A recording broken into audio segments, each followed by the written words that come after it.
എല്ലാ ഉദ്യോഗാർത്ഥികൾക്കും പുതിയൊരു സീരീസിലേക്ക് ഹാർദമായ സ്വാഗതം. നമ്മൾ LGS നിലവാരത്തിൽ നടത്തിയിട്ടുള്ള ക്വസ്റ്റ്യൻ പേപ്പർ 2021 മുതൽ 2026 വരെ കേരള PSC പരീക്ഷ നടത്തിയിട്ടുള്ള LGS നിലവാരത്തിലെ പ്രിലിംസിലെയും അതുപോലെ തന്നെ മെയിൻസിലെയും ക്വസ്റ്റ്യൻ പേപ്പറാണ് ഡെയിലി നമ്മൾ ക്ലാസ്സുകൾ ഇടാൻ പോകുന്നത്. ഫസ്റ്റ് നമ്മൾ 2021 സ്റ്റാർട്ട് ചെയ്തിട്ട് 2026 നിങ്ങൾക്ക് LGS എക്സാം നടക്കുമ്പോഴേക്കും നമ്മുടെ ക്വസ്റ്റ്യൻ പേപ്പർ കഴിക്കണം.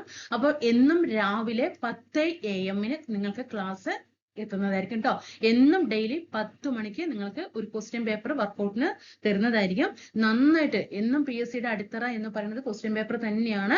നല്ല രീതിയിൽ ഓരോ ക്വസ്റ്റ്യൻ പേപ്പറും ഡെയിലി വർക്കൗട്ട് ചെയ്യുക കേട്ടോ. അപ്പൊ എക്സാം ആകുമ്പോഴേക്കും എല്ലാ ക്വസ്റ്റ്യൻ പേപ്പറും ഇത് കഴിഞ്ഞിട്ട് നമുക്ക് 10th നിലവാരത്തിൽ നടത്തിയിട്ടുള്ള ക്വസ്റ്റ്യൻ പേപ്പറൊക്കെ നമുക്ക് വർക്കൗട്ട് ചെയ്യാം. അതിന് നിങ്ങളുടെ പൂർവാധികം നല്ല സപ്പോർട്ട് പ്രതീക്ഷിക്കുകയാണ്. എങ്കിൽ നമുക്ക് എന്ത് ചെയ്യാം, ക്ലാസ്സിലേക്ക് കടക്കാം.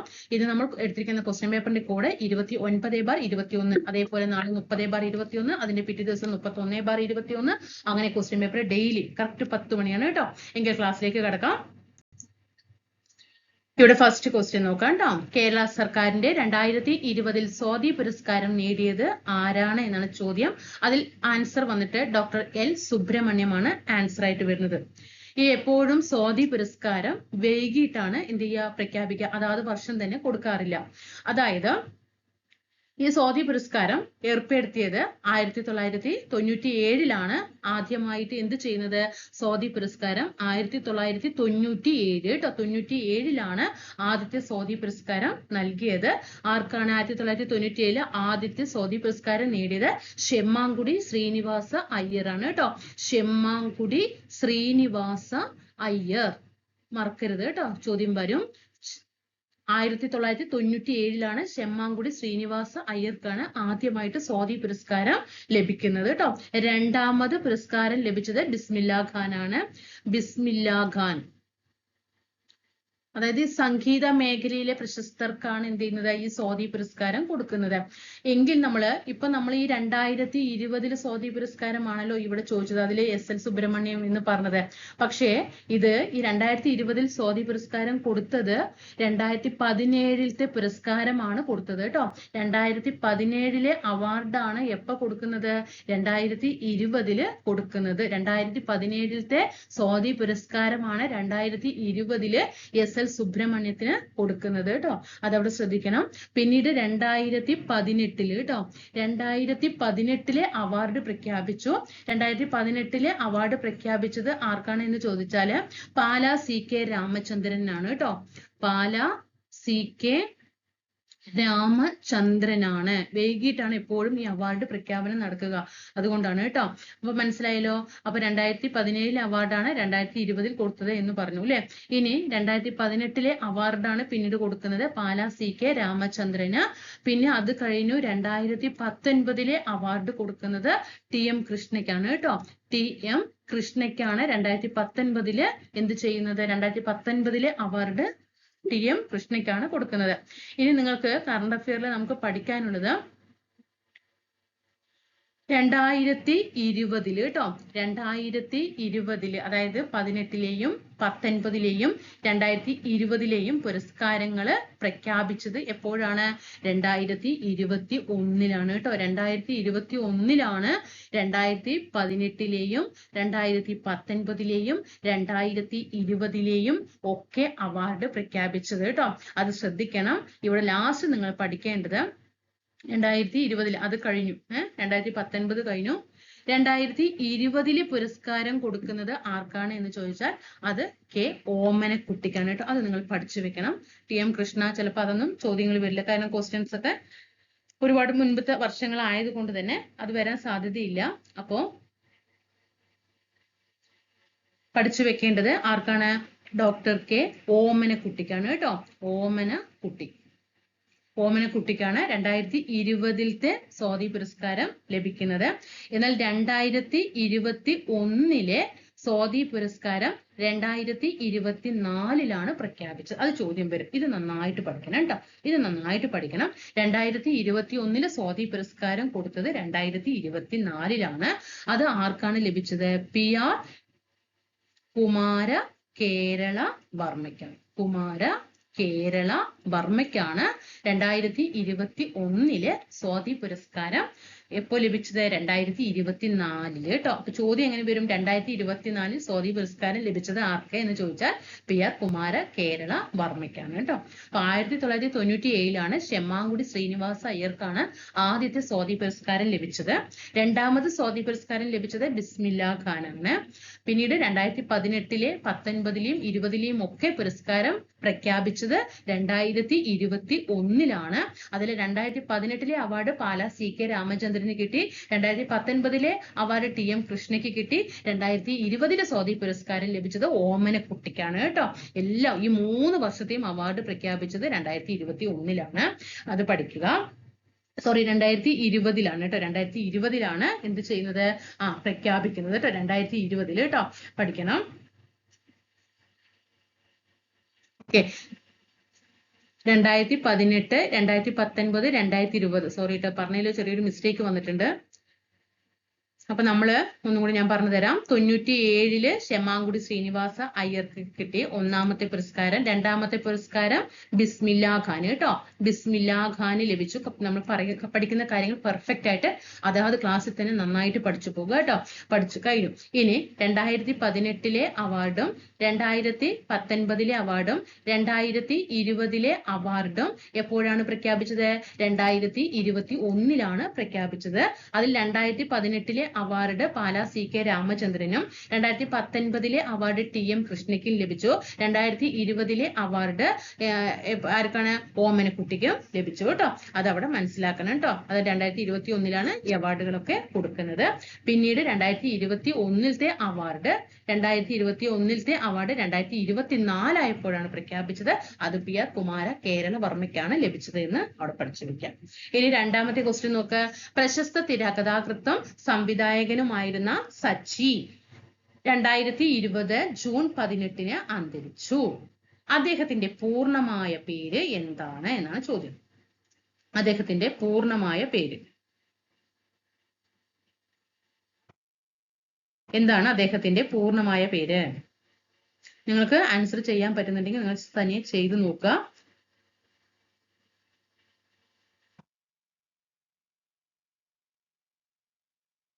എന്താണ് അദ്ദേഹത്തിന്റെ പൂർണ്ണമായ പേര്? KR സച്ചിദാനന്ദനാണ് കേട്ടോ. നിങ്ങൾ വീഡിയോ പോസ്റ്റ് ചെയ്യുക. എനിക്ക് ആൻസർ കിട്ടുന്നുണ്ടോ എന്ന് നോക്കണം കേട്ടോ. പ്രശസ്ത തിരക്കഥാകൃത്തും സംവിധായകനുമായിരുന്ന സച്ചി 2020 ജൂൺ 18 അന്തരിച്ചു. അദ്ദേഹത്തിന്റെ പൂർണ്ണമായ പേര് എന്താണ്? KR സച്ചിദാനന്ദനാണ് കേട്ടോ. KR സച്ചിദാനന്ദനാണ്. ഓക്കെ. അപ്പൊ ഇവിടെ നമ്മൾ നേരത്തെ പറഞ്ഞു നിർത്തിയതില് 2017 പുരസ്കാരമാണ് ആർക്ക്? SL സുബ്രഹ്മണ്യത്തിന് ലഭിച്ചത് കേട്ടോ. 2018 പാലാ CK രാമചന്ദ്രൻ, 2019 TM കൃഷ്ണ, 2020 ഓമനക്കുട്ടിക്ക്, 2021 കുമാര കേരള വർമ്മ. അവിടെ ഓക്കെ ആയാലോ അല്ലെ? സ്വാതി പുരസ്കാരം തെറ്റിക്കാൻ പാടില്ല കേട്ടോ. അപ്പൊ സച്ചി ആരാ? KR ആണ്. KR കേട്ടോ. KR സച്ചിദാനന്ദൻ 2020 ജൂൺ 18 അന്തരിച്ചു. 2 ക്വസ്റ്റ്യനും ഇനി തെറ്റാൻ പാടില്ല. കറണ്ട് അഫയർ അടക്കം നമ്മൾ ഇതിൽ നിന്നുള്ള ചോദ്യങ്ങൾ കറണ്ട് അഫയർ അപ്പൊ അപ്ഡേറ്റ് ചെയ്തു തരും കേട്ടോ. അതൊപ്പം പഠിച്ചു പോകണം. കോട്ടയത്തെ KR Narayanan national institute for visual science and ആർട്സിന്റെ ചെയർമാനായിട്ട് നിയമിതനായത് ആരാണ്? അപ്പൊ ഇത് ഇവിടെ പഠിക്കണം. ഇതൊരു ചോദ്യമാണ് കേട്ടോ. ഇതൊരു പ്രീവിയസ് ചോദ്യമാണ്. KR Narayanan institute, national institute for visual science സ്ഥിതി ചെയ്യുന്നത് എവിടെയെന്ന് ചോദിച്ചിട്ടുണ്ട്. കോട്ടയത്താണ് കേട്ടോ. KR Narayanan national institute for visual science and arts എവിടെയാണ്? കോട്ടയത്താണ്. അതിന്റെ ചെയർമാനായിട്ട് നിയമിതനായത് ആരാണ്? അടൂർ ഗോപാലകൃഷ്ണനാണ് കേട്ടോ. അടൂർ ഗോപാലകൃഷ്ണനാണ്. Next one. കേരളത്തിലെ ആദ്യത്തെ പൈതൃക ബീച്ച് ഏതാണ്? ഈ ക്വസ്റ്റ്യൻ ഒരുപാട് പ്രാവശ്യം റിപ്പീറ്റേഷൻ വന്നതാണ്. കേരളത്തിലെ ആദ്യത്തെ പൈതൃക ബീച്ച് അഴീക്കോട് മുനയ്ക്കൽ ഡോൾഫിൻ ബീച്ചാണ്. കേരളത്തിലെ ആദ്യത്തെ പൈതൃക ബീച്ച് അഴീക്കോട് മുനയ്ക്കൽ ഡോൾഫിൻ ബീച്ചാണ്. ഈ ക്വസ്റ്റ്യൻ PSC ഡിലീഷൻ ചെയ്തതാണ്. ഇത് ഡിലീഷൻ ആണ്. അടുത്തത് 2020 ന്യൂയോർക്ക് ഇന്ത്യൻ ഫിലിം ഫെസ്റ്റിവലിൽ മികച്ച സംവിധായകനായിട്ട് തെരഞ്ഞെടുത്തത് ആരാണ്? അത് നമുക്ക് ആ ക്വസ്റ്റ്യൻ എന്ത് ചെയ്യാം? കറണ്ട് അഫയറിൽ നമുക്ക് പഠിക്കാം കേട്ടോ. അതിൽ അജൽ മിശ്രയാണ്. അപ്പൊ നമുക്ക് 2025 കറണ്ട് അഫയർ നോക്കാം കേട്ടോ. ന്യൂയോർക്ക് ഇന്ത്യൻ ഫിലിം ഫെസ്റ്റിവല് 2025 മികച്ച സിനിമയായിട്ട് തെരഞ്ഞെടുത്തത് ഏതാണ്? അനഘമ്മാൾ ആണ് കേട്ടോ. ഏതാണ്? അനഘമ്മാൾ. മികച്ച സിനിമ ന്യൂയോർക്ക് ഇന്ത്യൻ ഫിലിം ഫെസ്റ്റിവലില് മികച്ച സിനിമയായിട്ട് തിരഞ്ഞെടുത്തത് അനഘമ്മാളാണ്. മികച്ച ഡയറക്ടറായിട്ട് തിരഞ്ഞെടുത്തത്, അപ്പൊ ചോദ്യം വന്നത് നമുക്ക് അതാ മികച്ച സംവിധായകനാണല്ലോ. അപ്പൊ നമ്മളിവിടെ മികച്ച ഡയറക്ടറും 2025 പഠിക്കണം. മികച്ച ഡയറക്ടർ വന്നിട്ട് റിമ ദാസ് ആണ്. ആരാണ്? റിമ ദാസ് ആണ്. ഇനി ബെസ്റ്റ് ആക്ടർ, മികച്ച നടൻ ആരാണ്? മികച്ച നടൻ ആരാണ്?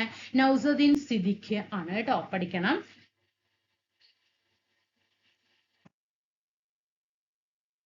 നൗസദ്ദീൻ സിദ്ദിഖ്.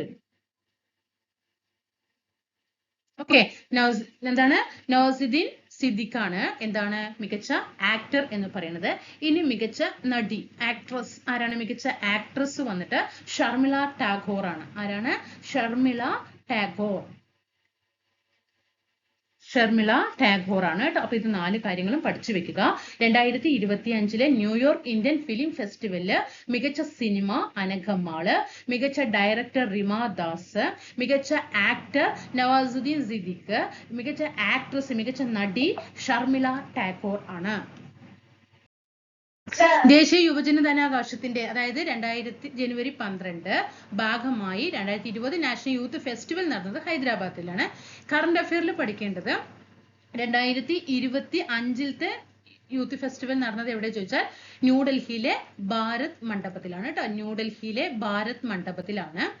അതവിടെ യൂത്ത് ഫെസ്റ്റിവൽ പഠിക്കുക. ഇനി യൂത്ത് ഡേ എവിടെയാണ്? അത് ചോദ്യം വരാറുണ്ട് കേട്ടോ. യൂത്ത് ഡേ എവിടെയായിരുന്നു? 2000 യുവജന ദിനം ആഘോഷിച്ചത് 2025 കൊൽക്കത്തയിലാണ്. 2026ലെയും 2025ലെയും തീം ഒന്ന് നോക്കി വെക്കുക കേട്ടോ. 2025 യൂത്ത് ഡേ സംഘടിപ്പിച്ചത് കേട്ടോ. യൂത്ത് ഡേ സംഘടിപ്പിച്ചത് കൊൽക്കത്തയിലാണ്. അതിന്റെ തീം സുസ്ഥിര വികസന ലക്ഷ്യങ്ങൾക്കും അതിനപ്പുറവും പ്രാദേശിക യുവജന പ്രവർത്തനങ്ങൾ. 2025 തീം. 2026 തീം യൂത്ത് ഡേ ആണ് കേട്ടോ. സ്വയം ജ്വലിപ്പിക്കുക, ലോകത്തെ സ്വാധീനിക്കുക. അതാണ് 2026 തീം. അതായത് ignite the self, impact the world കേട്ടോ. അതവിടെ നോക്കുക. ഇനി 2020 രാജ്യാന്തര യോഗാ ദിനത്തിന്റെ വേദി, അതവിടെ നിൽക്കട്ടെ. ഇവിടെ നമുക്ക് കറന്റ് അഫെയറിൽ പഠിക്കേണ്ടത് 2025 യോഗാ ദിനം നമുക്കറിയാം ജൂൺ 21 അല്ലെ. യോഗാ ദിനം എപ്പോഴാണ്? ജൂൺ 21 വിശാഖപട്ടണത്തിലെ, ആന്ധ്രാപ്രദേശിലെ വിശാഖപട്ടണത്തിലാണ് 2025 യോഗാ ദിനം കേട്ടോ. എന്താണ് അതിന്റെ തീം? ഒരു ഭൂമി ഒരു ആരോഗ്യം കേട്ടോ. 2025 യോഗാ ദിനം ആന്ധ്രാപ്രദേശിലെ വിശാഖപട്ടണത്തിലാണ്. അതിന്റെ തീം ഒരു ഭൂമി ഒരു ആരോഗ്യം. നെക്സ്റ്റ് വൺ, ഇവിടെ 2020 ജനുവരി വേൾഡ് ബുക്ക് ഫെയർ നടന്നു. നമുക്കത് വേണ്ട. ഇവിടെ 2025 നോക്കേണ്ടത് വേൾഡ് ബുക്ക് ഫെയർ നടന്നത് കൊൽക്കത്തയിലാണ് കേട്ടോ. കൊൽക്കത്തയാണ് വേൾഡ് ബുക്ക് ഫെയർ നടന്നത്. ഇനി ഇവിടെ കോമൺവെൽത്ത് ചെറുകഥാ പുരസ്കാരം ചോദിച്ചിട്ടുണ്ട്. അതിൽ കറന്റ് അഫെയറിൽ ചെറുകഥാ പുരസ്കാരം പഠിക്കേണ്ടത് സഞ്ജന ഠാക്കൂറിനാണ് കേട്ടോ. ഇവിടെ കൃതിക പാണ്ഡേക്കൊക്കെയാണ്. അതൊക്കെ ഇവിടെ നമുക്ക് അപ്പോഴത്തെ വേണ്ടാലോ. സഞ്ജന ഠാക്കൂർ കേട്ടോ. എന്താണ്? സഞ്ജന ഠാക്കൂറിനാണ്. നെക്സ്റ്റ് വൺ നോക്കുക. ചുവടെ ചേർത്തിട്ടുള്ളതിൽ ഇന്ത്യയേക്കാൾ വലിപ്പമുള്ള രാജ്യം ഏതാണ്? ഇന്ത്യയേക്കാൾ വലിപ്പമുള്ള രാജ്യം ഏതാണ്? ഇന്ത്യയേക്കാൾ വലിപ്പമുള്ള രാജ്യം ബ്രസീലാണ്. ഏതാണ്? ബ്രസീലാണ്. ഓക്കെ, അപ്പൊ നമുക്കിനി ഓരോരോ ക്വസ്റ്റ്യൻ പേപ്പർ ഇപ്പൊ കറന്റ് അഫെയറിലേക്ക് നമ്മൾ അപ്ഡേറ്റ് ചെയ്തു. ഇവിടെ നോക്കുക. ഇന്ത്യയുടെ അക്ഷാംശ വ്യാപ്തി എത്രയാണ്? ഇന്ത്യയുടെ അക്ഷാംശ വ്യാപ്തി 8°4. ഇവിടെ നോർത്ത് ആണ് കേട്ടോ. ഇതാണ് തെറ്റിക്കാൻ പാടില്ല. 37°6 നോർത്തിനും കേട്ടോ. 8°4 നോർത്തിനും 37°6 നോർത്തിനുമാണ്. ഇന്ത്യയിലെ ഏറ്റവും വലിയ പീഠഭൂമി ഏതാ? നമ്മുടെ ഇന്ത്യയുടെ ഏറ്റവും വലിയ പീഠഭൂമി ഡക്കാൻ പീഠഭൂമിയാണ്.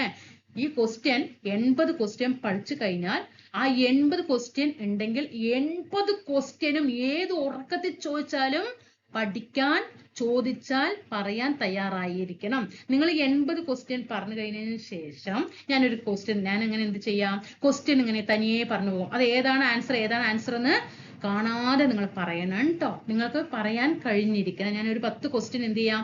ചോദിക്കാം. ഈ 80 ക്വസ്റ്റ്യൻ നിന്ന് ഒരു 10 ക്വസ്റ്റ്യൻ നിങ്ങളോട് ഞാൻ ചോദിക്കാം. ആ ക്വസ്റ്റ്യൻ നിങ്ങൾക്ക് ആൻസർ പറയാൻ കഴിയുന്നുണ്ടോ എന്ന് നോക്കണം കേട്ടോ. ഇന്ത്യയിലെ ഏറ്റവും വലിയ പീഠഭൂമി ഏതാണ്? ഡക്കാൻ പീഠഭൂമിയാണ്. സ്വയം പറഞ്ഞു പഠിക്കണം കേട്ടോ. ഇന്ത്യയുടെ അക്ഷാംശ വ്യാപ്തി 8°4 നോർത്തിനും 37°6 നോർത്തിനുമാണ് എന്ന് പഠിക്കണം. ഹിൽ സ്റ്റേഷനുകളുടെ രാജകുമാരി എന്നറിയപ്പെടുന്ന സുഖവാസ കേന്ദ്ര രാജകുമാരിയാണ് കൊടൈക്കനാലാണ് കേട്ടോ. ബംഗാൾ ഉൾക്കടൽ നദീവ്യൂഹത്തിൽ ഉൾപ്പെടാത്ത നദി ഏതാണ്? ബംഗാൾ ഉൾക്കടൽ നദീവ്യൂഹത്തിൽ ഉൾപ്പെടാത്ത നദി ഏതാണ്? നർമ്മദയാണ്. നർമ്മദയാണ് കേട്ടോ. അതായത് ബംഗാൾ ഉൾക്കടൽ നദീവ്യൂഹത്തിൽ ഉൾപ്പെടാത്ത നദി ഏതാണ്? നർമ്മദയാണ്. അതായത് നർമ്മദയും താപ്തിയും പടിഞ്ഞാറ് അറബിക്കടലിൽ പതിക്കുന്ന നദി കേട്ടോ. അറബിക്കടലില് നർമ്മദയും താപ്തിയും പടിഞ്ഞാറ് അറബിക്കടലിൽ പതിക്കുന്നതാണ്. എന്നാൽ കൃഷ്ണയും കാവേരിയും മഹാനദിയും കിഴക്ക് ബംഗാൾ ഉൾക്കടലില് പതിക്കുന്ന നദിയാണ് കേട്ടോ. ഇന്ത്യയിലെ ഏറ്റവും ഉയരത്തിൽ സ്ഥിതി ചെയ്യുന്ന എയർപോർട്ടായ ലേ ഏത് നദിക്കരയിലാണ്? അപ്പൊ ഇവിടെ പഠിക്കണം, ഇതൊരു ക്വസ്റ്റ്യൻ ആണ്. ഇന്ത്യയിലെ ഏറ്റവും ഉയരത്തിൽ സ്ഥിതി ചെയ്യുന്ന എയർപോർട്ട് ലേ ഏത് നദിക്കരയിലാണ്? സിന്ധു നദിക്കരയിലാണ്. മൺസൂൺ എന്ന വാക്ക് ഏത് ഭാഷയിൽ നിന്ന് എടുത്തതാണ്? മൺസൂൺ എന്ന വാക്ക് അറബി ഭാഷയിൽ നിന്നും എടുത്തതാണ്. അടുത്തത് കാൽബൈശാഖി എന്നത് എന്താണ്? കാൽബൈശാഖി ഒരു കാറ്റാണ് കേട്ടോ. കാൽബൈശാഖി കാറ്റാണ്. അസമിലെ കാസിരംഗ ദേശീയോദ്യാനം ഏത് മൃഗത്തിന് പ്രസിദ്ധമാണ്? ഇതൊന്ന് പഠിക്കണം കേട്ടോ. കാസിരംഗ ദേശീയോദ്യാനം ഏത് സംസ്ഥാനത്തിലാണെന്ന് പ്രീവിയസ് ചോദ്യമാണ്. അസമിലാണ് കേട്ടോ പഠിക്കണേ. കാസിരംഗ ദേശീയോദ്യാനം എവിടെയാണ്? അസമിലാണ്. അവിടെ കാണപ്പെടുന്ന മൃഗം ഏതാണ്? ഒറ്റക്കൊമ്പൻ കാണ്ടാമൃഗമാണ്. ഒറ്റക്കൊമ്പൻ കാണ്ടാമൃഗം. ഇന്ത്യയിലെ ഏറ്റവും ഉയരത്തിലുള്ള ദേശീയോദ്യാനം, ഏറ്റവും ഉയരത്തിലുള്ള ദേശീയോദ്യാനം കാഞ്ചൻജംഗ ദേശീയോദ്യാനമാണ്. യൂറോപ്പിൽ നിന്നും ഇന്ത്യയിലേക്കുള്ള നാവിക മാർഗം കണ്ടെത്തുക എന്ന ലക്ഷ്യത്തോടെ ഇന്ത്യയിലെത്തിയ പോർച്ചുഗീസ് നാവികൻ ആരാണ്? യൂറോപ്പിൽ നിന്നും ഇന്ത്യയിലേക്കുള്ള നാവിക മാർഗം കണ്ടെത്താൻ ആരാണ്? വാസ്കോ ഡ ഗാമയാണ്. ഝാൻസി റാണി വീരമൃത്യു വരിച്ച വർഷം 1858. നമുക്കറിയാം 1857 വിപ്ലവം നമുക്കൊക്കെ അറിയാലേ, അത് കഴിഞ്ഞു. 1858 എന്ത് ചെയ്തു? ഝാൻസി റാണി വീരമൃത്യു വരിക്കുകയാണ്. ഏത് ഗവർണർ ജനറലിന്റെ കാലത്താണ് ബനാറസ് ഉടമ്പടി ഒപ്പുവെച്ചത്? ബനാറസ് ഉടമ്പടി ഒപ്പുവെച്ചത് വാറൽ ഹേസ്റ്റിംഗിന്റെ കാലത്താണ്. ബനാറസ് ഉടമ്പടി വാറൽ ഹേസ്റ്റിംഗിന്റെ കാലത്താണ്.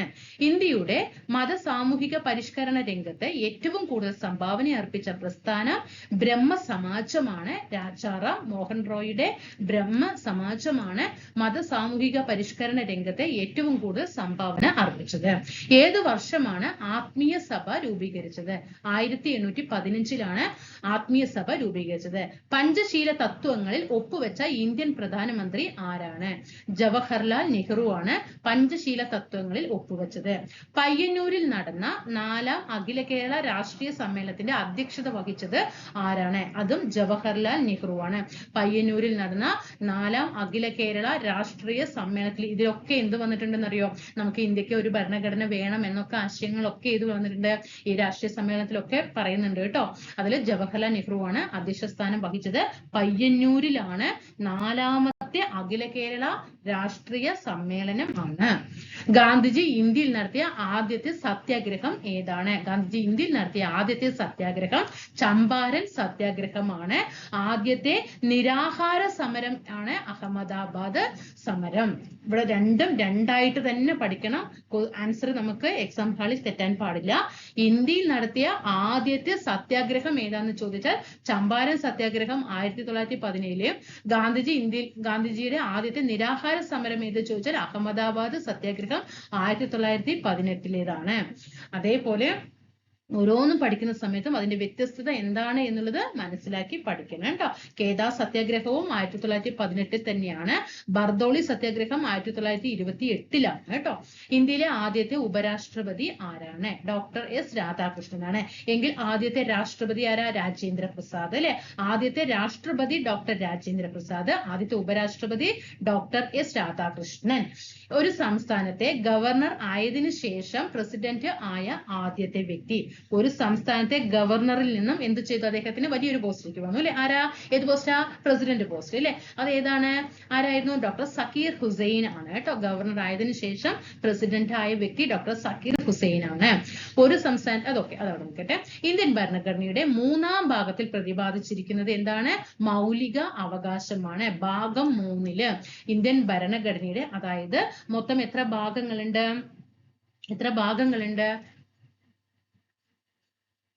25 ഭാഗങ്ങളിലെ ഇന്ത്യൻ ഭരണഘടനയുടെ 3-ാം ഭാഗത്തിൽ പ്രതിപാദിച്ചിരിക്കുന്നത് മൗലിക അവകാശങ്ങൾ ആണ്. ഇനി മൗലിക അവകാശങ്ങൾ ഉൾപ്പെടെ ഭരണഘടനയുടെ ഏതു ഭാഗവും ഭേദഗതി ചെയ്യുവാൻ പാർലമെന്റിന് അധികാരമുണ്ടെന്ന് വ്യവസ്ഥ ചെയ്ത ഭേദഗതി, അതായത് നമ്മുടെ ഇന്ത്യൻ ഭരണഘടന ഭേദഗതി ചെയ്യാനുള്ള അധികാരം ആർക്കാണ്? പാർലമെന്റിനാണ് അല്ലെ. ആ പാർലമെന്റിന് എന്ത് ചെയ്യാം? മൗലിക അവകാശങ്ങൾ ഉൾപ്പെടെ ഭരണഘടനയുടെ ഏതു ഭാഗവും പാർലമെന്റിന് എന്ത് ചെയ്യാം? ഭേദഗതി ചെയ്യാം എന്ന് പറയുന്ന അധികാരമുണ്ടെന്ന് വ്യവസ്ഥ ചെയ്യുന്ന ഭേദഗതിയാണ് 24-ാമത്തെ ഭേദഗതി. സ്വത്ത് സമ്പാദിക്കാനും സംരക്ഷിക്കാനുമുള്ള മൗലിക അവകാശത്തെ നിയമ അവകാശമാക്കി മാറ്റിയ ഭരണഘടനാ ഭേദഗതി ഏതാണ്? 44-ാം ഭേദഗതി. 1978-ലെ 44-ാം ഭേദഗതിയാണ് സ്വത്ത് സമ്പാദിക്കാനും സംരക്ഷിക്കാനുമുള്ള മൗലിക അവകാശത്തെ നിയമ അവകാശമാക്കി മാറ്റിയ ഭരണഘടനാ ഭേദഗതി. പൊതു നിയമനങ്ങളിൽ അവസര സമത്വം ഉറപ്പു നൽകുന്ന ഭരണഘടനാ വകുപ്പ് ഏതാണ്? അനുച്ഛേദം 16 ആണ്. പൊതു നിയമനങ്ങളിൽ അവസര സമത്വം ഉറപ്പു നൽകുന്ന ഭരണഘടനാ വകുപ്പ് അനുച്ഛേദം 16-ലാണ്. അടിയന്തരാവസ്ഥ കാലത്ത് മൗലിക അവകാശങ്ങൾ നിഷേധിക്കപ്പെടുന്നത് ഏത് വകുപ്പ് പ്രകാരമാണ്? 359. അടിയന്തരാവസ്ഥ കാലത്ത് മൗലിക അവകാശങ്ങൾ നിഷേധിക്കപ്പെടുന്നത് ഏത് വകുപ്പ് പ്രകാരമാണ്? 359. ഇന്ത്യയിൽ മനുഷ്യാവകാശ സംരക്ഷണ നിയമം നിലവിൽ വന്ന വർഷം എപ്പോ? 1993. മനുഷ്യാവകാശ സംരക്ഷണ നിയമവും 93-ൽ തന്നെയാണ്. കമ്മീഷൻ നിലവിൽ വന്നതും 93-ൽ തന്നെയാണ്. സംസ്ഥാന മനുഷ്യാവകാശ കമ്മീഷൻ ചെയർമാനെയും അംഗങ്ങളെയും നിയമിക്കുന്നത് ആരാണ്? ഗവർണറാണ് കേട്ടോ. സംസ്ഥാനത്ത് മനുഷ്യാവകാശ കമ്മീഷൻ ചെയർമാനെയും അംഗങ്ങളെയും നിയമിക്കുന്നതും ആരാണ്? ഗവർണറാണ്. താഴെ പറയുന്നവരിൽ ദേശീയ മനുഷ്യാവകാശ കമ്മീഷനിലെ എക്സ് ഒഫീഷ്യോ മെമ്പർ അല്ലാത്തത് ആരാണ്? ദേശീയ മനുഷ്യാവകാശ കമ്മീഷനിലെ എക്സ് ഒഫീഷ്യോ മെമ്പേഴ്സ് ആണ് വനിതാ കമ്മീഷൻ, പട്ടികവർഗ കമ്മീഷൻ, പട്ടികജാതി കമ്മീഷൻ, ന്യൂനപക്ഷ കമ്മീഷൻ, ബാലാവകാശ കമ്മീഷൻ. ഇതൊക്കെ എക്സ് ഒഫീഷ്യോ മെമ്പർമാരാണ് കേട്ടോ. പക്ഷെ നിയമകാര്യ വകുപ്പ് മന്ത്രി വരില്ല കേട്ടോ. ഇതാണ് ആൻസർ. സംസ്ഥാന മനുഷ്യാവകാശ കമ്മീഷൻ അംഗങ്ങളെ ശുപാർശ ചെയ്യുന്ന കമ്മിറ്റിയുടെ ചെയർമാൻ സംസ്ഥാനത്തെ മനുഷ്യാവകാശ കമ്മീഷനാണ്. അതുകൊണ്ട് മുഖ്യമന്ത്രിയാണ് കമ്മിറ്റിയുടെ ചെയർമാൻ. കാരണം മുഖ്യമന്ത്രി ആകാൻ കാരണം എന്താ? മനുഷ്യാവകാശ കമ്മീഷൻ എന്ന് പറയുന്നത് ഒരു ഭരണഘടനാ സ്ഥാപനമൊന്നുമല്ല അല്ലെ. സ്റ്റാറ്റ്യൂട്ടറി നിയമം വഴി സ്ഥാപിതമായതാണ് അല്ലെ. നമ്മൾ നേരത്തെ പറഞ്ഞത് 1993-ലെ നിയമം വഴി വന്നതാണ്. അതുകൊണ്ടാണ് ഇവിടെ മുഖ്യമന്ത്രി ചെയർമാനായിട്ട് വരുന്നത്. ദേശീയ വനിതാ കമ്മീഷനിലെ ആദ്യത്തെ പുരുഷ അംഗം ആരാണ്? അലോക് റാവത്ത് ആണ്. ആരാണ്? അലോക് റാവത്ത്. കേരളത്തിലെ വടക്കേ അറ്റത്തുള്ള പഞ്ചായത്ത്, ഏറ്റവും വടക്കേ അറ്റത്തുള്ള പഞ്ചായത്ത് ഏതാണ്? മഞ്ചേശ്വരമാണ് അല്ലെ. വടക്കേറ്റത്തുള്ള പഞ്ചായത്ത് മഞ്ചേശ്വരമാണ്. ഇന്ത്യയുടെ ആകെ വിസ്തീർണത്തിന്റെ എത്ര ശതമാനമാണ് കേരളം? നമ്മുടെ മൊത്തം ഇന്ത്യയിൽ ഇപ്പൊ 100% എന്ന് എടുക്കുമ്പോൾ അതിൽ 1.18 മാത്രമാണ് എന്താ നമ്മുടെ കേരളം എന്ന് പറയുന്നത്. 1.18 കേട്ടോ. കേരളത്തിലെ കളിമൺ നിക്ഷേപം കൂടുതലുള്ള പ്രദേശം എവിടെയാണ്? കുണ്ടറയാണ് കേട്ടോ. കളിമൺ നിക്ഷേപം കൂടുതലുള്ളത് കുണ്ടറയാണ്. മണ്ണിനെ കുറിച്ചുള്ള പഠനം ഏത് പേരിലാണ് അറിയപ്പെടുന്നത്? പെഡോളജി ആണ്. മണ്ണിനെ കുറിച്ചിട്ടുള്ള പഠനം ഏതാണ്? മണ്ണിനെ കുറിച്ചിട്ടുള്ള പഠനം പെഡോളജി. ഓക്കെ. ത്വക്കിനെ കുറിച്ചിട്ടുള്ള പഠനമാണ് ഡെർമറ്റോളജി. വംശനാശ ഭീഷണി നേരിടുന്ന സിംഹവാലൻ കുരങ്ങുകൾ പ്രധാനമായും കാണപ്പെടുന്ന കേരളത്തിലെ ദേശീയോദ്യാനം സിംഹവാലൻ കുരങ്ങ്, സൈലന്റ് വാലി, പാലക്കാട് ജില്ല, മണ്ണാർക്കാട് താലൂക്ക്. ഇത് ചോദ്യമാണ്, പ്രീവിയസ് ചോദ്യമാണ്. താലൂക്ക് ഏതെന്നും കൂടി ചോദിച്ചിട്ടുണ്ട്. മണ്ണാർക്കാട് താലൂക്ക്, പാലക്കാട് ജില്ല. തനിമ, കൃതിക എന്നീ പദ്ധതികൾ ഏതു മേഖലയുമായി ബന്ധപ്പെട്ട കേരള സർക്കാർ നടപ്പാക്കുന്നതാണ്? തനിമ, കൃതിക ഏതാണ്? കൈത്തറിയാണ് കേട്ടോ. ഇതും വേറെ ചോദിച്ചിട്ട് കൈത്തറിയിൽ വരുന്നത് ഏതെന്ന് ചോദിച്ചിട്ടുണ്ട്. തനിമയും കൃതികയും. Indo Norwegian fisheries community project ഏതാണ്? നീണ്ടകരയാണ് കേട്ടോ. Indo Norwegian fisheries community project ഏതാണ്? നീണ്ടകര. KSEBയുടെ ഏറ്റവും വലിയ ഡീസൽ പവർ പ്ലാന്റ്, ഇവിടെ ശ്രദ്ധിക്കാനായിട്ട്, ഡീസൽ ആണ്, ബ്രഹ്മപുരമാണ് കേട്ടോ. ബ്രഹ്മപുരമാണ്. കായംകുളത്തിലൊക്കെ എന്താ? നാഫ്തയാണ് അല്ലെ. കായംകുളം എന്താണ്? നാഫ്തയാണ്. നല്ലളവും ഡീസലാണ് കേട്ടോ. നല്ലളവും ഡീസലാണ്. കേരളത്തിലെ സ്വർണ്ണ നിക്ഷേപം കൂടുതലുള്ള സ്ഥലം, സ്വർണ്ണ നിക്ഷേപം ഏറ്റവും കൂടുതലുള്ളത് നിലമ്പൂരാണ്. നമ്മൾ നേരത്തെ കുണ്ടറ എന്താ പഠിച്ചത്? കളിമണ്ണ് അല്ലെ. കളിമണ്ണ് കുണ്ടറ, സ്വർണം നിലമ്പൂര്. കേരളത്തിലൂടെ കടന്നു പോകുന്ന ദേശീയപാത 183 ബന്ധിപ്പിക്കുന്ന സ്ഥലങ്ങൾ. 183 നാഷണൽ ഹൈവേ 183 ഏതാണ്? ഡിണ്ടിഗൽ കൊല്ലമാണ് കേട്ടോ. ഡിണ്ടിഗൽ കൊല്ലമാണ്. കേരളത്തിലെ വിവേകാനന്ദൻ എന്നറിയപ്പെടുന്നത് ആഗമാനന്ദ സ്വാമിയാണ്. കേരളത്തിലെ വിവേകാനന്ദൻ എന്നറിയപ്പെടുന്നത് ആഗമാനന്ദ സ്വാമി. വിവേകാനന്ദൻ, ആനന്ദൻ, നന്ദ കണ്ടോ, ആഗമാനന്ദ സ്വാമി. 1114 കഥ എന്ന കൃതി രചിച്ചത് ആരാണ്? അക്കാമ ചെറിയാനാണ്. ഒരുപാട് പ്രാവശ്യം ചോദ്യം വന്നതാണ്. 1114 കഥ അക്കാമ ചെറിയാൻ. തിരുവിതാംകൂർ സ്റ്റേറ്റ്സ് കോൺഗ്രസിന്റെ ആക്ടിംഗ് പ്രസിഡന്റ് ആയ വനിത അക്കാമ ചെറിയാനാണ്. തിരുവിതാംകൂർ സ്റ്റേറ്റ്സ് കോൺഗ്രസിന്റെ ആക്ടിംഗ് പ്രസിഡന്റ്. 1909 അയ്യങ്കാളി കേരളത്തിലെ ആദ്യത്തെ കർഷക സമരം സംഘടിപ്പിച്ചത് എവിടെയാണ്?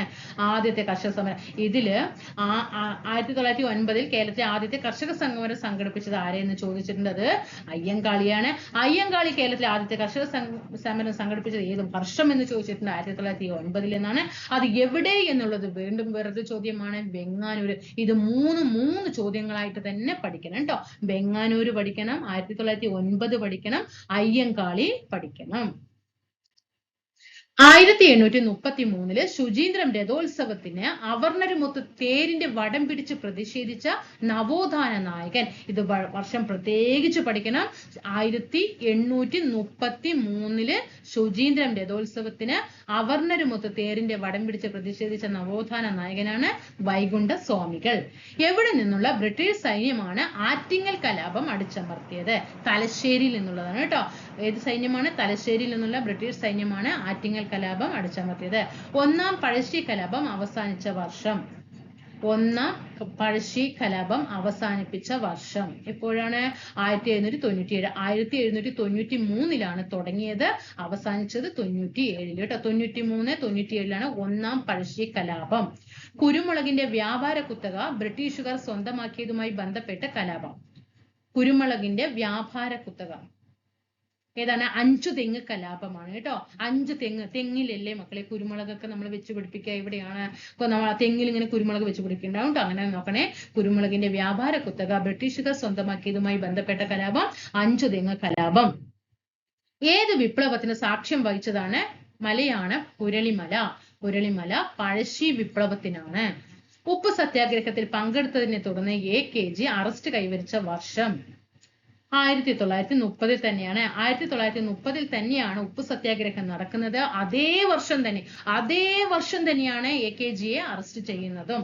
മനുഷ്യരിൽ രൂപം കൊള്ളുന്ന സ്ഥിരദന്തങ്ങൾ 32. സ്ഥിരദന്തങ്ങൾ അല്ലെ 32 പല്ല് തട്ടി തെറിപ്പിക്കും പറയും അല്ലെ നമ്മള്. അങ്ങനെ ആ സ്ഥിരദന്തങ്ങൾ 32. ഏറ്റവും ഭാരം കുറഞ്ഞ അവയവം. നമ്മുടെ മനുഷ്യ ശരീരത്തില് ഏറ്റവും ഭാരം കുറഞ്ഞ അവയവം ഏതാണ്? ഇതാണ് ശ്വാസകോശമാണ് കേട്ടോ. ഇതാണ് ശ്വാസകോശം. മനുഷ്യ ശരീരത്തിൽ രക്തം കട്ടപിടിക്കുന്നതിന് ആവശ്യമായ വസ്തു നിർമ്മിക്കപ്പെടുന്നത് എവിടെയാണ്? ഇപ്പൊ നമ്മുടെ ശരീരത്തിൽ ഒരു മുറിവ് വന്നു, ബ്ലഡ് പോയിക്കൊണ്ടേയിരിക്കുകയാണ് അല്ലെ. ബ്ലഡ് പെട്ടെന്ന് കട്ടപിടിച്ച് അവിടെ നിൽക്കണല്ലേ. അങ്ങനെ എന്ത് ചെയ്യണം? ബ്ലഡ് കട്ടപിടിക്കണം. അത് രക്തം കട്ടപിടിക്കുന്നതിന് ആവശ്യമായ വസ്തു നിർമ്മിക്കപ്പെടുന്നത് എവിടെയാണ്? കരളിലാണ് കേട്ടോ. എവിടെയാണ്? കരളിലാണ്. ശരീരത്തിലെ അനൈച്ഛിക പ്രവർത്തനങ്ങളെ നിയന്ത്രിക്കുന്ന മസ്തിഷ്ക ഭാഗം മെഡുല്ല ഒബ്ലാങ്കേറ്റയാണ്. ശരീരത്തിലെ അനൈച്ഛിക പ്രവർത്തനങ്ങളെ നിയന്ത്രിക്കുന്ന മസ്തിഷ്ക ഭാഗം മെഡുല്ല ഒബ്ലാങ്കേറ്റ. മദ്യം ബാധിക്കുന്ന തലച്ചോറിന്റെ ഭാഗം എവിടെയാണ് മദ്യം ബാധിക്കുന്നത്? സെറിബെല്ലത്തിലാണ് കേട്ടോ. മദ്യം ബാധിക്കുന്നത് എവിടെയാണ്? സെറിബെല്ലത്തിലാണ്. പേശികളെ കുറിച്ചിട്ടുള്ള പഠനം മയോളജിയാണ് കേട്ടോ. പേശികളെ കുറിച്ചിട്ടുള്ള പഠനം മയോളജിയാണ്. എല്ലുകളെ കുറിച്ചിട്ടുള്ള പഠനമാണ് ഓസ്റ്റിയോളജി. വൃക്കകളെ കുറിച്ചിട്ടുള്ള പഠനമാണ് നെഫ്രോളജി. ഓക്കെ. പാകം ചെയ്താൽ നഷ്ടപ്പെടുന്ന വൈറ്റമിൻ C ആണ് കേട്ടോ. അപ്പൊ അതുകൊണ്ട് വൈറ്റമിൻ C അടങ്ങിയ അപ്പൊ നെല്ലിക്ക ഇതൊക്കെ നമ്മള് ജസ്റ്റ് സ്റ്റീം ചെയ്യാൻ പാടില്ല. ഒരുപാടിട്ട് വേവിക്കാനൊന്നും പാടില്ല. അങ്ങനെയൊക്കെ വേവിച്ച് കഴിഞ്ഞാൽ വൈറ്റമിൻ C ഒന്നും ഉണ്ടല്ലോ. നമ്മൾ വെറുതെ അതിന്റെ ഒരു തിന്നാന്ന് മാത്രമേ ഉണ്ടാവുള്ളൂ. ഓക്കെ. ചുവടെ ചേർത്തിട്ടുള്ളവയിൽ വൈറ്റമിൻ H എന്നറിയപ്പെടുന്നത് ഏതാണ്? വൈറ്റമിൻ H എന്നറിയപ്പെടുന്നത് ഏതാ? ബയോട്ടിൻ ആണ് കേട്ടോ. ബയോട്ടിൻ ആണ് വൈറ്റമിൻ H എന്ന് അറിയപ്പെടുന്നത്. ബയോട്ടിൻ ആണ്. സെഹത്ത് എന്ന ടെലിമെഡിസിൻ പദ്ധതിയുമായി സഹകരിച്ച ആദ്യത്തെ ആശുപത്രി. സെഹത്ത് ഏതാണ്? അപ്പോളോ ഹോസ്പിറ്റലാണ് കേട്ടോ. അപ്പോളോ ഹോസ്പിറ്റലാണ്. റേച്ചൽ കഴ്സൺ രചിച്ച സൈലന്റ് സ്പ്രിംഗ് എന്ന ഗ്രന്ഥത്തിലെ പ്രതിപാദ്യ വിഷയം എന്താണ്? DDT ആണ്. Rachel Curzon. ഇത് മൂന്ന് ചോദ്യമാണ് കേട്ടോ. നമ്മൾ നേരത്തെ മൂന്ന് ചോദ്യം പറഞ്ഞല്ലോ അയ്യങ്കാളിയെ കുറിച്ചിട്ട്. അതേപോലെയാണ് ഇത് മൂന്ന് ചോദ്യമാണ്. സൈലന്റ് സ്പ്രിംഗ് രചിച്ചത് ആരെയെന്ന് ചോദിക്കും, റേച്ചൽ കേഴ്സൺ ആണ്. താഴെ തന്നിട്ടുള്ള റേച്ചൽ കേഴ്സന്റെ പ്രധാനപ്പെട്ട ഗ്രന്ഥം ഏതെന്ന് ചോദിക്കും, സൈലന്റ് സ്പ്രിംഗ് ആണ്. അതിലെ പ്രതിപാദ്യ വിഷയം ഏതാണ്, DDT ആണ്. ഒരു മൂലകത്തിന്റെ രാസപ്രവർത്തനത്തിൽ നിർണായക പങ്കുവഹിക്കുന്ന അറ്റോമിക കണികയാണ് ഇലക്ട്രോൺ കേട്ടോ. ഒരു മൂലകത്തിന്റെ രാസപ്രവർത്തനത്തിൽ നിർണായക പങ്കുവഹിക്കുന്ന അറ്റോമിക കണമാണ് ഇലക്ട്രോൺ എന്ന് പറയുന്നത്. കലാമിൻ ഏത് ലോഹത്തിന്റെ അയിരാണ്, സിങ്കിന്റെ അയിരാണ് കലാമിൻ. ഭാവിയിലെ ഇന്ധനം ഏതാണ്, ഹൈഡ്രജൻ ആണ് കേട്ടോ. ഭാവിയിലെ ഇന്ധനം ഹൈഡ്രജൻ ആണ്. ബാത്തിങ് സോപ്പ് നിർമ്മാണത്തിന് ഉപയോഗിക്കുന്ന പൊട്ടാസ്യം സംയുക്തമാണ് പൊട്ടാസ്യം ഹൈഡ്രോക്സൈഡ് ആണ് കേട്ടോ. ബാത്തിങ് സോപ്പ് നമ്മൾ കുളിക്കാൻ ഉപയോഗിക്കുന്നത് അല്ലെ, എങ്കിൽ അലക്കാൻ ഉപയോഗിക്കുന്നതാണ് ഏത്, സോഡിയം ഹൈഡ്രോക്സൈഡ് കേട്ടോ. നമ്മള് ബാത്തിങ് പറയുമ്പോൾ കുളിക്കാൻ അല്ലെ, കുളിക്കാൻ ഉപയോഗിക്കുന്ന സോപ്പിലാണ് പൊട്ടാസ്യം ഹൈഡ്രോക്സൈഡ് എങ്കിൽ വാഷിംഗ് സോപ്പിൽ ഉപയോഗിക്കുന്നത് സോഡിയം ഹൈഡ്രോക്സൈഡ് ആണ്. ലെസൻസ് പരീക്ഷണത്തിലൂടെ തിരിച്ചറിയുന്നതിന് സാധിക്കാത്ത മൂലകമാണ് ഓക്സിജൻ. ലെസൻസ് പരീക്ഷണത്തിലൂടെ നാളെ ഇതൊരു ക്വസ്റ്റ്യൻ വന്നിട്ട് തെറ്റിയാലുണ്ടല്ലോ, ശ്രദ്ധിക്കണം കേട്ടോ. ലെസൻസ് പരീക്ഷണത്തിലൂടെ തിരിച്ചറിയുന്നതിന് സാധിക്കാത്ത മൂലകമാണ് ഓക്സിജൻ. അപ്പൊ ഈ ഒരു ക്വസ്റ്റ്യൻ പേപ്പർ പഠിച്ചു കഴിഞ്ഞാൽ വീണ്ടും ഈ ക്വസ്റ്റ്യൻ പേപ്പർ നിങ്ങൾ വീണ്ടും ഒട്ടിച്ച് സ്പീഡ് കൂട്ടിയിട്ട് എന്ത് ചെയ്യുക, ഇടയ്ക്കിടയ്ക്ക് എടുത്തിട്ട് ഓരോ ക്വസ്റ്റ്യൻ. അപ്പൊ ഞാൻ പറഞ്ഞു ഡെയിലി 10 AM നിങ്ങൾക്ക് ഒരു ക്വസ്റ്റ്യൻ പേപ്പർ എത്തും. നന്നായിട്ട് വർക്ക്ഔട്ട് ചെയ്യുക. തിങ്കൾ ടു ശനി വരെ എത്ര ക്വസ്റ്റ്യൻ പേപ്പർ, 6 ക്വസ്റ്റ്യൻ പേപ്പർ ഉണ്ടാകും. വീണ്ടും ഞായറാഴ്ച 6 ക്വസ്റ്റ്യൻ പേപ്പർ സ്പീഡ് കൂട്ടിയിട്ട് കാണുക. 6 ക്വസ്റ്റ്യൻ 6 8 48 480 ക്വസ്റ്റ്യൻ നിങ്ങൾ പ്രീവിയസ് ആയിട്ടുള്ളത് പഠിച്ചു കഴിയും. കൂടെ നിൽക്കാൻ സപ്പോർട്ടാണെങ്കിൽ ഞാൻ തീർച്ചയായിട്ടും നിങ്ങൾക്ക് വാക്ക് തരികയാണ്. 2021-26 ക്വസ്റ്റ്യൻ പേപ്പർ പ്രിലിംസും മെയിൻസിന്റെ ക്വസ്റ്റ്യൻ പേപ്പർ നിങ്ങളുടെ മുന്നിലേക്ക് എത്തിച്ചു തരും കേട്ടോ. പ്രവൃത്തി ചെയ്യാനുള്ള കഴിവിനെ പറയുന്ന പേരാണ് ഊർജം. നമുക്കൊരു പ്രവൃത്തി ചെയ്യണമെങ്കിൽ എന്ത് വേണം, ഒരു വർക്ക് ചെയ്യാൻ എനർജി ഉണ്ടാകണം അല്ലെ, ഊർജം. ചുറ്റുപാടുകളെ അപേക്ഷിച്ച് ഒരു വസ്തുവിനുണ്ടാകുന്ന സ്ഥാനമാറ്റമാണ് ചലനം കേട്ടോ. ചുറ്റുപാടുകളെ അപേക്ഷിച്ച് ഒരു വസ്തുവിനുണ്ടാകുന്ന സ്ഥാനമാറ്റമാണ് ചലനം. ദ്രവ്യത്തിന് എത്ര അവസ്ഥയുണ്ട്, 5 അവസ്ഥ. എത്രയാണ് ദ്രവ്യത്തിന് എത്ര അവസ്ഥകളാണ്, 7 അവസ്ഥകളാണ് കേട്ടോ. ദ്രവ്യത്തിന് എത്ര അവസ്ഥകളാണ്, 7 അവസ്ഥകളാണ്. ഖരം, ദ്രാവകം, വാതകം, പിന്നെ നമ്മൾ ഓരോന്നായി പറയാറുണ്ട് അല്ലെ. അങ്ങനെ എന്താണ് പ്ലാസ്മ. ദ്രവ്യത്തിന് എത്ര അവസ്ഥകളാണ്, 7 അവസ്ഥകളാണ്. ഒരു ന്യൂട്ടൺ എന്ന് പറഞ്ഞാൽ എത്ര ഡൈൻ ആണ്, 10⁵5 ഡൈൻ ആണ് കേട്ടോ. 10⁵5 ഡൈൻ ആണ്. സൗരയൂഥത്തിൽ നിന്നും പുറത്താക്കിയ ഗ്രഹം ഏതാണ്, പ്ലൂട്ടോയാണ് അല്ലെ. സൗരയൂഥത്തിൽ നിന്നും പുറത്തായ ഗ്രഹം ഏതാണ്, പ്ലൂട്ടോ ആണ്. ഓക്കെ, ഞാൻ ഒരു 10 ക്വസ്റ്റ്യൻ ചോദിക്കാം, നിങ്ങൾ അതിന് കിട്ടുന്നുണ്ടോ എന്ന് നോക്കണം. ഇന്ത്യയുടെ അക്ഷാംശ വ്യാപ്തി എത്രയാണ്, കാണാണ്ട് പറയാൻ കഴിയണം. ഇന്ത്യയുടെ അക്ഷാംശ വ്യാപ്തി എത്രയാണ്, ഒന്നാമത്തെ ചോദ്യം. രണ്ടാമത്തെ ചോദ്യം ഞാൻ ചോദിക്കാം. ഇന്ത്യയിൽ ഏറ്റവും ഉയരത്തിൽ സ്ഥിതി ചെയ്യുന്ന എയർപോർട്ട് ഏതാണ്, ഇന്ത്യയിൽ ഏറ്റവും ഉയരത്തിൽ സ്ഥിതി ചെയ്യുന്ന എയർപോർട്ട് ഏതാണ്. അടുത്തത് ആത്മീയ സഭ രൂപീകരിച്ചത്, നിങ്ങൾ കാണാതെ അവിടെ പറയാൻ കിട്ടണം കേട്ടോ. ആത്മീയ സഭ രൂപീകരിച്ച വർഷം, ആത്മീയ സഭ രൂപീകരിച്ച വർഷം. 3 ക്വസ്റ്റ്യൻ ആയല്ലോ. മൗലിക അവകാശങ്ങൾ ഉൾപ്പെടെ ഭരണഘടനയുടെ ഏതു ഭാഗവും ഭേദഗതി ചെയ്യാൻ പാർലമെന്റിന് അധികാരമുണ്ടെന്ന് വ്യവസ്ഥ ചെയ്യുന്ന ഭേദഗതി ഏതാണ്. മൗലിക അവകാശങ്ങൾ ഉൾപ്പെടെ ഭരണഘടനയുടെ ഏതു ഭാഗവും ഭേദഗതി ചെയ്യാൻ പാർലമെന്റിന് അധികാരമുണ്ടെന്ന് വ്യവസ്ഥ ചെയ്ത ഭേദഗതി ഏതാണ്, എത്രാമത്തെ ഭേദഗതിയാണ്. അടുത്തത് അടിയന്തരാവസ്ഥ കാലത്തെ മൗലിക അവകാശങ്ങൾ നിഷേധിക്കപ്പെടുന്നത് ഏത് വകുപ്പ് പ്രകാരമാണ്. അടിയന്തരാവസ്ഥ കാലത്ത് മൗലിക അവകാശങ്ങൾ നിഷേധിക്കപ്പെടുന്നത് ഏത് വകുപ്പ് പ്രകാരമാണ്. ഇന്ത്യയുടെ ആകെ വിസ്തീർണത്തിന്റെ എത്ര ശതമാനമാണ് കേരളം, ഇന്ത്യയുടെ ആകെ വിസ്തീർണത്തിന്റെ എത്ര ശതമാനമാണ് കേരളം. ഓക്കെ, KECBയുടെ ഏറ്റവും വലിയ ഡീസൽ പവർ പ്ലാന്റ്, KECBയുടെ ഏറ്റവും വലിയ diesel power plant. Next one, Thiruvithamkoor state കോൺഗ്രസിന്റെ ആദ്യത്തെ ആക്ടിംഗ് പ്രസിഡന്റായ വനിത. തിരുവിതാംകൂർ സ്റ്റേറ്റ് കോൺഗ്രസിന്റെ ആക്ടിംഗ് പ്രസിഡന്റായ ആദ്യത്തെ വനിത. ഒന്നാം പഴശ്ശി വിപ്ലവത്തിന്റെ കാലഘട്ടം, ഒന്നാം പഴശ്ശി വിപ്ലവത്തിന്റെ കാലഘട്ടം എത്ര. ഓക്കെ ആണല്ലോ.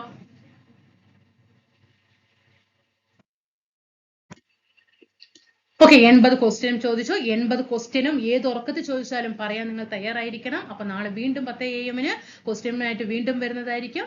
എല്ലാ കൂട്ടുകാർക്കും ഒരുപാട് നന്ദി അറിയിക്കുന്നു. ക്ലാസ്സിനെ കുറിച്ചുള്ള അഭിപ്രായം താഴെ കമന്റുകളായിട്ട് രേഖപ്പെടുത്തുക. എല്ലാ കൂട്ടുകാർക്കും ഒരുപാട് നന്ദി.